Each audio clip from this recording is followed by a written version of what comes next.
Hurricane season 2022 begins June 1st and runs through November 30th. Are you prepared? The Palm Beach Civic Association has partnered with the town of Palm Beach, both police and fire departments, as well as Channel 25, to bring you this comprehensive report, with thanks to our sponsors, the Fortin Foundation of Florida and Finley Galleries. Hello and welcome to Studio 33480. I'm Wendy Rutledge. We are delighted to share with you the expertise of a local meteorologist, Glenn Glazer, with Channel 25 WPBF. He's going to talk about predictions for this hurricane season and some new exciting technology. Here's Glenn. Hello, everyone, and welcome to the 2022 hurricane season forecast. My name is Glenn Glazer. I am a first warning meteorologist for WPBF 25 News, and I'm going to show you a hurricane season forecast today that you may not have ever seen or even heard of before. It's nothing like we've been doing in the past for hurricane season. First of all, I want to thank Assistant Fire Chief Sean Baker for inviting me once again to help the island of Palm Beach prepare for hurricane season. It's been a while because of the pandemic, so I'm very happy to be back. Let me show you what we're going to talk about. We're going to talk about a very specific type of forecast called the LRC. It stands for the Lezac Recurring Cycle, but if it helps you to remember it a little bit better, we can call it the long-range cycle. What people are used to when it comes to a hurricane forecast is something that looks like this. How many named storms we might see in a season, how many of those named storms could be hurricanes, and how many of those could be major hurricanes. For the past 2 years, we have had what is called a La Nina. That's when the cold waters the Pacific upwell, and they cause sort of a ripple effect across the continental U.S., and they do make for a more active hurricane season in the Atlantic and the Caribbean. This is the third La Nina year in a row. And what we found is in the third year of a La Nina, the numbers tend to fall back closer to near average for a hurricane season. So it may be a tad above average, but mostly near average, with about 14 named storms, 7 of those being hurricanes and 3 of those being major hurricanes, category 3 or higher. This is the type of forecast that everyone is used to for hurricane season. When you think about, oh, here comes the hurricane season forecast, they're just going to tell us how many storms we're going to have in a season. What this doesn't tell us is where and when we could see storms develop and where those storms might go. And so if you're planning a wedding in June on the island, or if you're planning your 50th wedding anniversary in August on the island, this forecast, just telling you how many storms in a season, really doesn't help you that much in your planning process.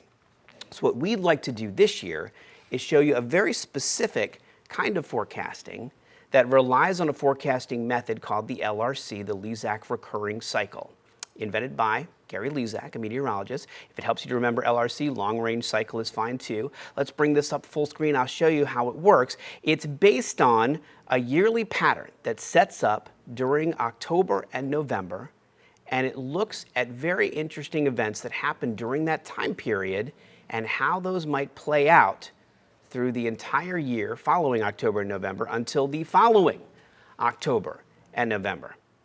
Let me explain what I'm talking about here.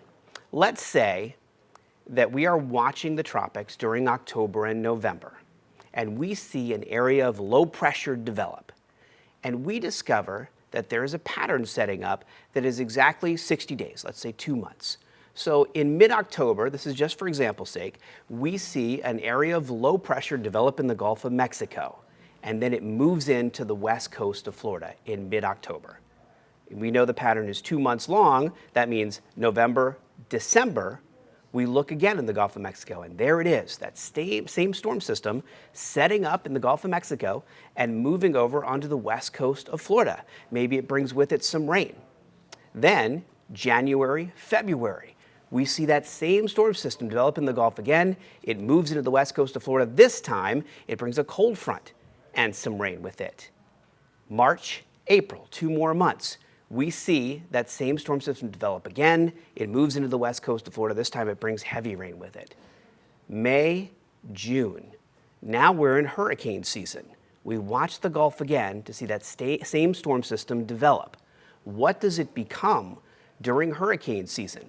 That we can't be sure of as of yet, but we do know when it's going to form, mid-June, where it's going to form in the Gulf of Mexico, and where it's going to go into the west coast of Florida. And those are three things that can be very helpful during hurricane season. So let me show you what we're looking at this year. Here are 5 things that we saw during the months of October and November last year that we are going to watch reform all the way through hurricane season until we get to next October. There are 5 different things, storms that developed. Some of them became full-on storms. Some of them just became areas of heavy rainfall, gusty winds. And the first occurred on October 7th and continued through the 9th. It started off the east coast of Florida and it moved up toward the Carolinas. Here's a satellite picture, and I'll show it to you. And I'm going to put my glasses on so I can see it clearly here. And when you take a look at this, you'll see, started off the east coast of Florida here, and it swirls up right along the coast of the Carolinas right there. So when we're looking at this, we're saying to ourselves, wow, look at that storm develop. We saw this storm reoccur again in December, and we saw it again in February. And so when we take a look at the long-range forecast, or the LRC, we're looking at this to return again in late June and again in late August, developing off the east coast of Florida and moving up toward the Carolinas. As it was when it formed in October of last year, it was a very rainy and gusty time for the coast of the Carolinas. We'll watch carefully to see what happens during those time periods this coming hurricane season. The next thing we saw was an area of low pressure that developed near the Bahamas on October 11th and continued to move up to the north on October 12th. If you want to take a look at it, I can circle it for you right here. Here's the archived satellite data, and you can see it really building right here. This is right around October 11th of last year. So when we look ahead to hurricane season, when could we see it again, and when might it impact the east coast of Florida? It did bring some rain and wind along the east coast of Florida when it developed last October. We could see this develop again in late June and again in late August. This year, the pattern is a 64-day pattern. That's how long it was between the original storm date and when we saw that storm recur again. So, October 24th through the 26th last year, we saw an area of low pressure develop over the Bahamas, and it moved up toward the mid-Atlantic. Here's a quick look at it, and I can show it to you. I'll circle it again for you so you can see right where it is. It starts right in this area here, and then it moves up. Watch this, watch up in this area. Look at that swirl right there along the mid-Atlantic states. It was a very windy and rainy time up in the mid-Atlantic states as we got into late October last year. It could occur again coming up in mid-July, this hurricane season, and again in mid-September, and could impact everyone from Delaware all the way up to Massachusetts this year. Let's bring it back to Florida. This is something that really caught our interest. On November 6th last year, a big area of low pressure developed in the Gulf of Mexico and moved all the way across the state, from the west coast of Florida to the east coast of Florida, and then it traveled up the coast. So it started right in this area down here. It's just a little area of low pressure, and then it swung up this way here, and if you really look, you can see, look at that. That was November 6th, and look at that swirl as it moves up. It impacted the west coast of Florida with some rain, the east coast, and then it really moved up toward the Carolinas and began to strengthen again. Just for example's sake, we saw it again on January 13th. Look at it here. You can see it right up along the coast of the Carolinas. Same area there as it moved up along the coast of the Carolinas. So we're looking at this November 6th storm returning in mid-May, in late July, and again in late September. Now you notice next to late July, it has a little red line there. What we've noticed with the LRC pattern is it tends to have a weak cycle, which would be mid-May, a stronger cycle where it could strengthen more. So we put a little red line next to that in late July, and then maybe a little weaker again in late September. But if you have plans in late July, late September on the west coast and east coast of Florida, this is a good time for you to pay attention to what's happening in the Gulf of Mexico. This is the last thing we saw. This didn't really say a lot to us when we saw it originally. It developed on November 27th of last year. It was an area of low pressure in the Gulf of Mexico, and it doesn't look like much here. It really doesn't. It just kind of swirls around there, and that's pretty much the end of it. It's right in here. It's kind of a mess there. But when we saw it come back again in February, look what it does. Watch right in here. Look at that. Look how strong that is as it came back 64 days later. So we are interested to see what this does when we get into hurricane season. We expect that low to return in the Gulf of Mexico in mid-June and mid-August. So the whole purpose of the LRC, of this long-range forecast, is to give you an idea of when and where we could see something develop this hurricane season that may impact friends and family, maybe along the Carolinas and the Mid-Atlantic, or along the Texas and Louisiana coast, or right here in Florida. The main hotspots that we're seeing this hurricane season, according to the LRC forecast, the Carolinas, all the way down maybe to northern Georgia there, and the east and west coasts of Florida. Those are the two main hotspots that we're going to watch this hurricane season. Now, do we know what's going to develop?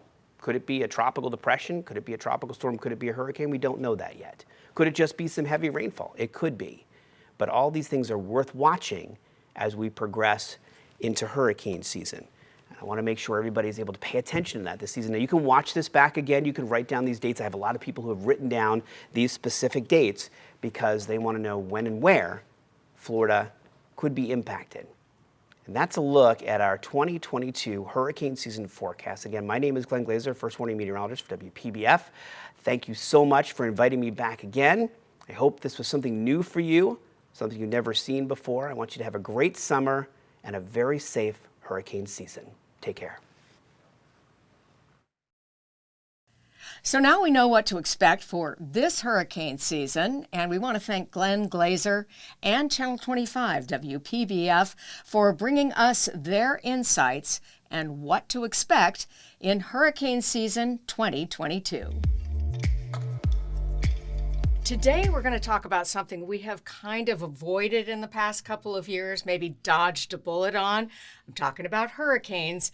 And with us today to talk about how to be safe during a hurricane is Assistant Fire Chief Sean Baker. Welcome. Thank you. How are you, Wendy? I'm fine. And you? Excellent. Thank you. Yeah, well, one of the things that, before we get going with questions, we want to share.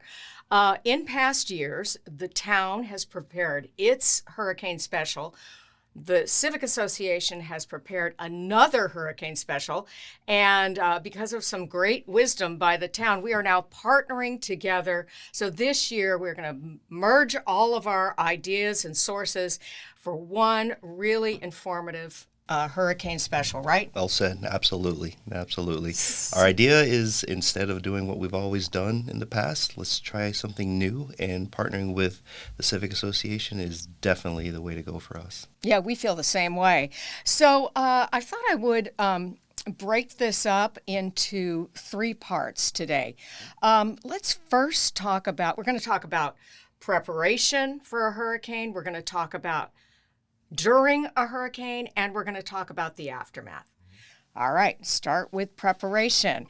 What is your best advice for planning and preparing for, what's a season that starts very shortly? Sure. So, the town of Palm Beach, we take tremendous efforts to get ready before the storm comes. We have predetermined checklists and activities that happen before the storm season even gets here. Preparing facilities, personnel, so on and so forth. So while we are preparing for that, we ask that the public kind of has the same idea. Get your house ready.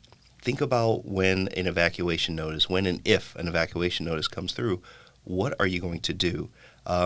Get all of your pre-hurricane checklist items taken care of. And if you don't have those, now's the time to start pulling out those things, refer to your local agencies, and see if you can find a checklist on how to get ready before the storm. Absolutely. Now we're talking about preparing your home, and we're talking about preparing your plan for evacuation. Absolutely. Absolutely. So it's one and the same. So when we're talking about a hurricane event coming through the town, you have to imagine that you would not have access to the area for days on end.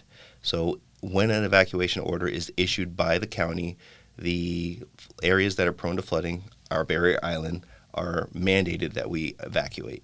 So what does that look like? What does a homeowner who is living up on the north end, what does it look like for them to evacuate and be gone for 3 days? What does that look like for a business? What does that look like for the multifamily condos, right? All those things are specific to, kind of your little area. So you would be able to determine exactly what that looks like. All right, good point. And of course, we will have access for our viewers to preparedness lists. That'll be on our website and coming up in another segment of hurricane preparation here. All right, so hurricane parties. Oh, gee, I forgot to plan, so I don't know where to go. I think I'm going to write it out, all of those things. Most people obey the mandatory evacuations. A few don't. Talk about that mandatory evacuation, what it means and what the consequences are if you don't. So mandatory evacuation is made to keep people out of harm's way. And everyone thinks that during the storm is the only time you really have to worry about it. But really, when the storm passes, there has been in cases here in South Florida that people have been without power for weeks on end. Immediately after the storm, the fire department, the police department, public works, we're trying to get back on the island to ensure that the place is safe. Power lines, streets are open, mitigating any emergencies. We cannot have the public there while we're trying to do our job. As a matter of fact, if there's any public that is on the island during the recovery phase, it actually slows down our ability to get the island opened again.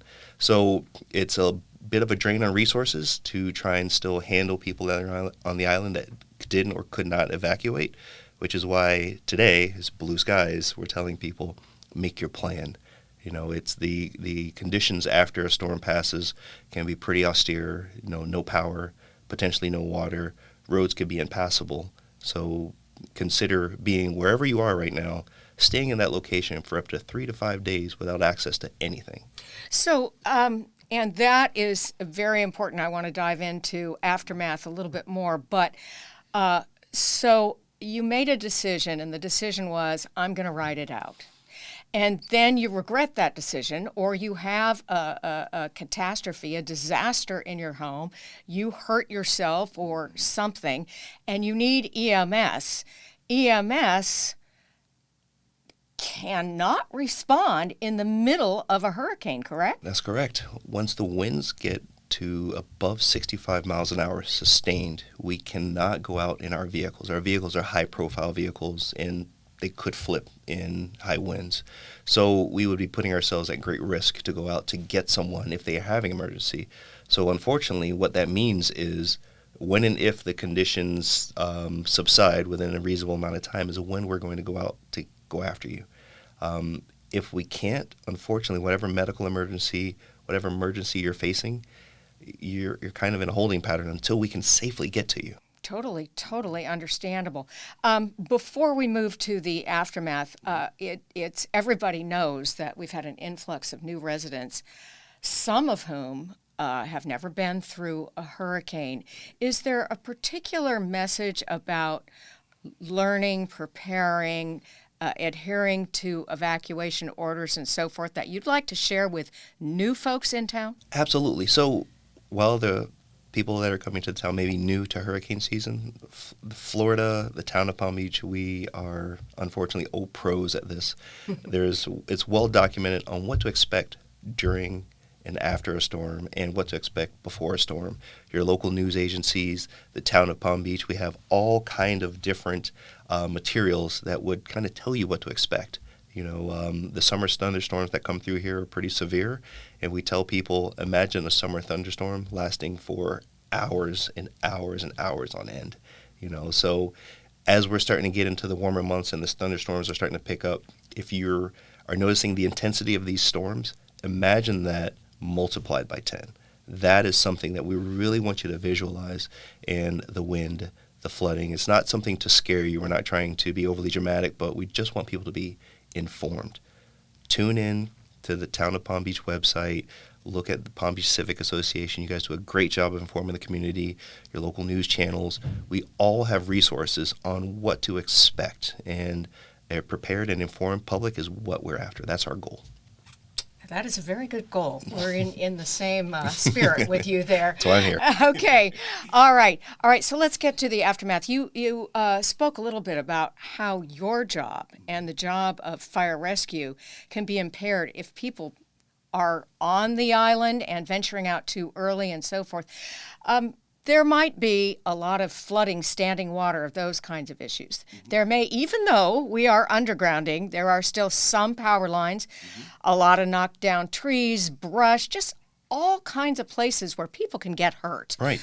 Talk to us about that and what we should do to keep ourselves and our families safe. So when the storm passes, what we're asking residents and visitors to the town to know that it is vitally important to stay in place if you are here on the island, if you didn't heed evacuation orders. That is why the police department sets up roadblocks. They isolate the island and make sure people aren't coming and going as, freely. So we are doing everything we can to get everything up and running again for the community.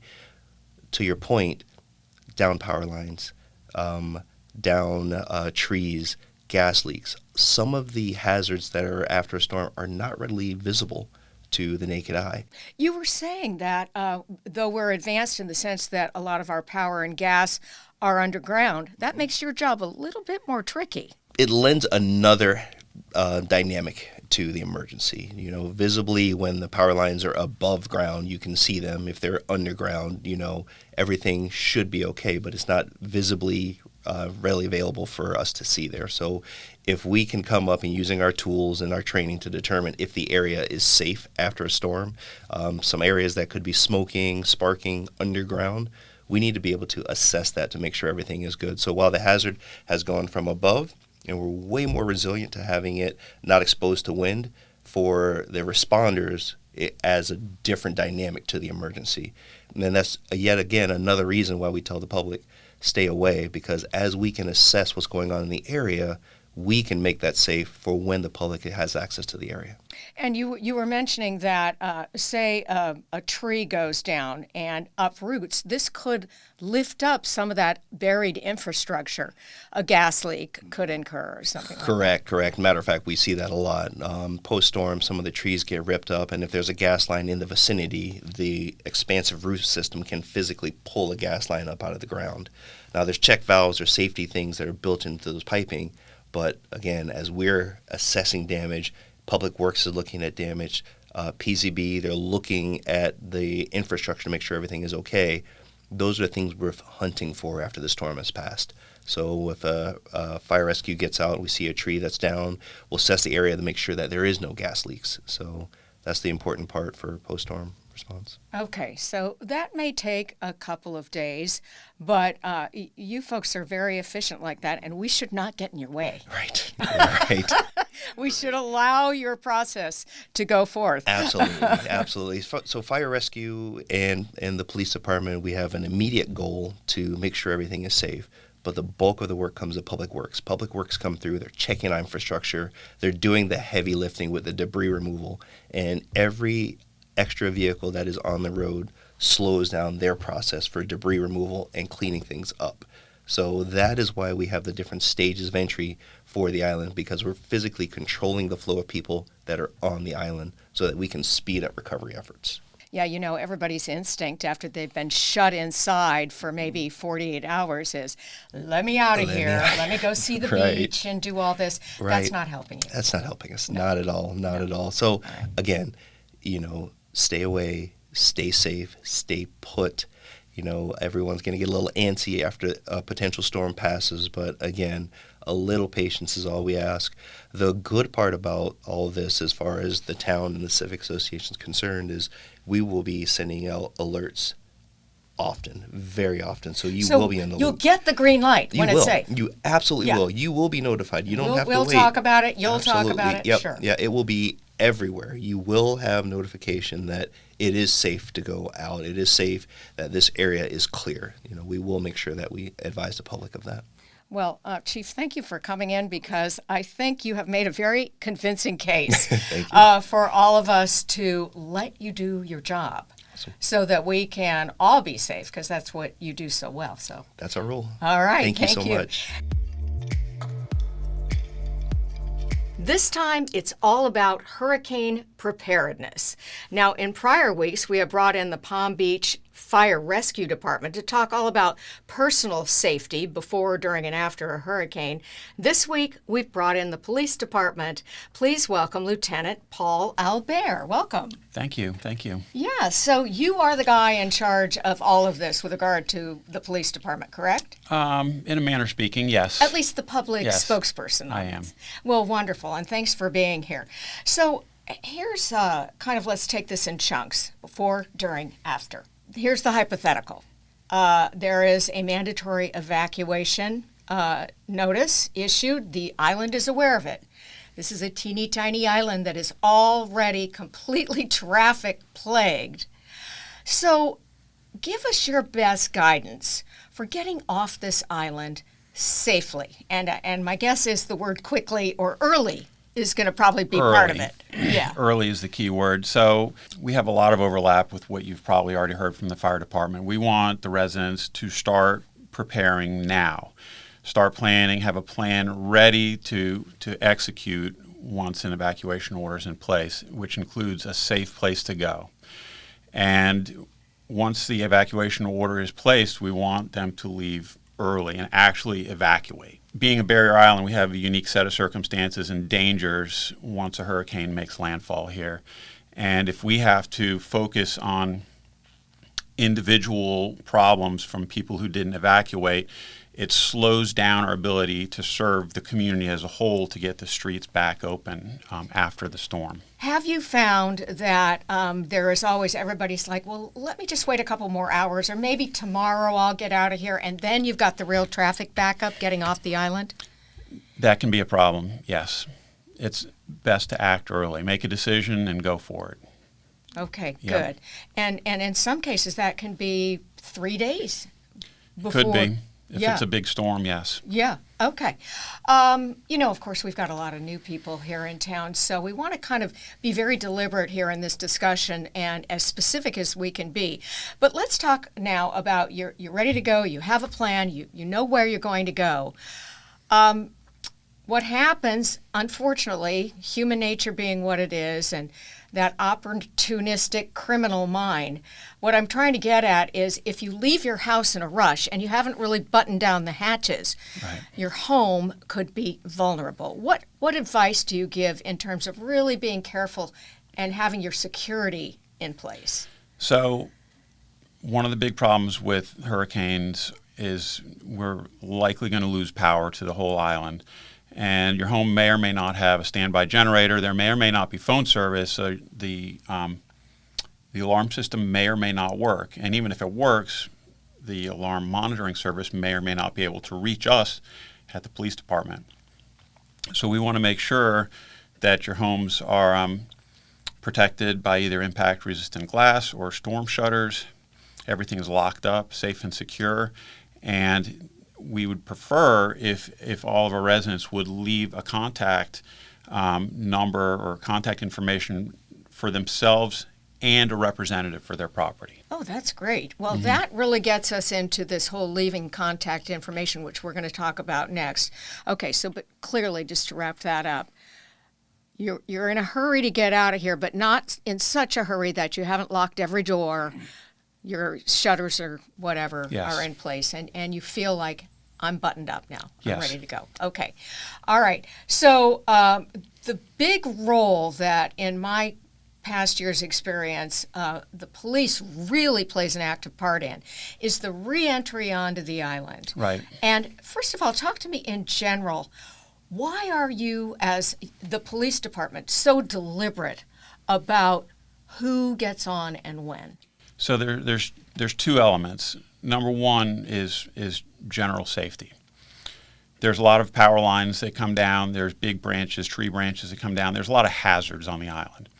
So our first priority, as soon as the storm passes, is police, fire, and public works goes out and starts clearing the roadways and clearing those hazards. That's item number one. And then the other is security, because we have a lot of expensive homes with expensive items in those homes with a limit, potentially no electricity, no alarms. we want to control who's making access to the island.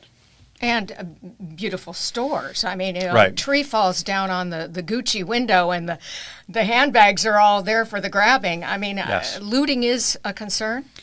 Overall security is a concern, yes. Overall security, right. Okay, so let's go through procedure. Again, some of the long-term residents here know the drill. Yes. We've been through, a pandemic, and we had light hurricane seasons. So we don't have a lot of dress rehearsals that people can recall here. Right. Let's walk through who gets in first, who gets in next, and what identification you need. So historically, we've had a town ID card program, but that's been suspended the past couple of years because of COVID. This year, we're just asking the residents to call in, provide their name and contact information. And they can also apply for a hurricane pass. Once the island does open up, we'll have a dedicated line. You'll have a mirror hanger, and you can use a line dedicated for the pass holders. You'll still be required to have ID. You'll need to have some kind of government-issued ID that shows that you have a home on the island or your name is on the list. Okay, so this is new, this placard, this hanger pass. Couple of years. Couple years. Okay, so between now, June 1st is the start of hurricane season. Yes. It would seem that everybody on the island should be making that phone call Now. Yes. Okay, and what kinds of information, again, are they going to be required to There's give? an application. We'll send you the application either in the mail or online. You can fill it out. There's a couple documents that you'll have to provide, and we'll send you out a hanger. What if you, the homeowner, are not here, but your house manager is here? Does the house manager qualify as someone who could get on quickly or Yes. early? Yes. And that is all sorted out when you make that phone call about the placard? Yes. Okay, all right. You have residents, homeowners, business owners, but then we have this whole huge group of day workers, Right. store employees, and so forth. When are they allowed on? So it comes in stages. So, like I said before, as soon as the storm starts to subside, the town employees are going to get out and start clearing the roads. As soon as it's safe to do so, the homeowners will be allowed to come back on the island, followed quickly by the business owners, their employees, and then eventually the landscapers, and then business customers. And then at some point, when we start getting power back on the island, and there might be pockets where there's no power, we might just close down. We'll open the bridges up, but there might be limited access to certain parts of the island. I just thought of something. With hurricanes come big waves. Yes. With big waves come surfers Right. who are going to want to get on this island. What do you say to them? They're not coming on the island. Not No. until things have settled down. Right. Okay. All right. And this is really an excellent warning to everybody, because we would hate to see somebody who didn't do their homework, didn't make that call, get the placard and so forth, be turned around, which you will do, will you Yes, not? correct. If they can't identify themselves? If you don't have the identification and you don't have a legitimate reason to be on the island, we're not letting people on the island. Right. It's just not It's a not safe it's not proce- safe, right? Right. Well, Lieutenant Albair, thank you so much for coming in here. Well, I learned a lot, and I know that some of us are out of practice, some of us are new. All of this is really great information. It is. It's been a few years. We've had a lull, but it's just a matter of time. We're going to have another storm. Yeah, and I think we're due. It's getting to be that way. Yeah. All right, thanks so much for You're coming welcome. up. That wraps up our hurricane special for the 2022 hurricane season. Thank you so much for watching. We hope you've learned all about how to prepare for a hurricane, when to evacuate, when to come back on the island. And we will be covering the hurricane season from start to finish right here on Palm Beach TV and, of course, in this studio, Studio 33480.